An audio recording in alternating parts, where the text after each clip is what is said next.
Jalan-jalan berwisata ke berbagai atraksi wisata di dalam negeri tentu hal yang sudah biasa bagi kita karena alasan biaya dan jarak tempuh yang mudah dijangkau.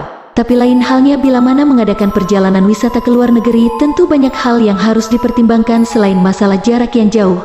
Paspor dan visa juga bahasa asing bisa jadi kendala utama untuk berkomunikasi selama wisata di luar negeri. Mengingat betapa tak mudahnya berwisata ke luar negeri bagi yang berduit minimalis, maka jalan-jalan ke luar negeri bagai mimpi yang sulit terwujud. Oleh sebab itu bagi sebagian orang jalan-jalan ke luar negeri adalah impian yang tak mudah diwujudkan, maka seandainya bisa terwujud itu bakal menjadi perjalanan penuh gengsi yang tak bakal terlupakan seumur hidup.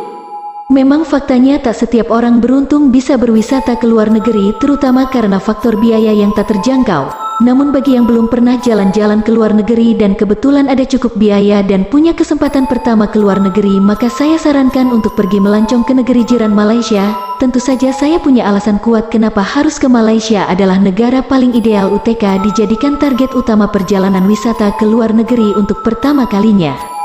1. Biaya akomodasinya seperti tiket pesawat, penginapan, makanan, transportasi cukup terjangkau sebab biaya hidup di Malaysia yang cukup terjangkau. 2. Untuk pergi ke Malaysia tidak perlu repot-repot mengurus visa karena sebagai sesama negara ASEAN kita bebas visa masuk ke Malaysia.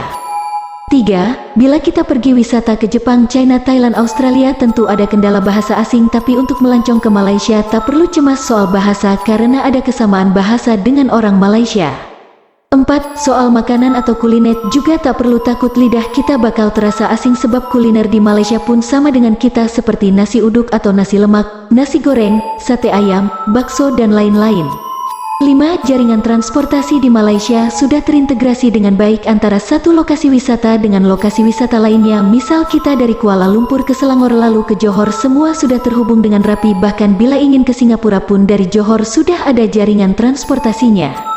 6. Banyak atraksi wisata, belanja dan kuliner yang menarik untuk dikunjungi di Malaysia. 7. Malaysia sebagai negara yang sangat multi etnis, ada etnis mayoritas Melayu, China, India dan juga etnis minoritas lainnya seperti Jepang, Korea, Rohingya, Siam, Vietnam dan lain sebagainya yang hidup rukun damai harmonis penuh toleransi. Tentu itu bakal menjadi pengalaman menarik tak terlupakan saat berinteraksi dengan pluralisme orang Malaysia.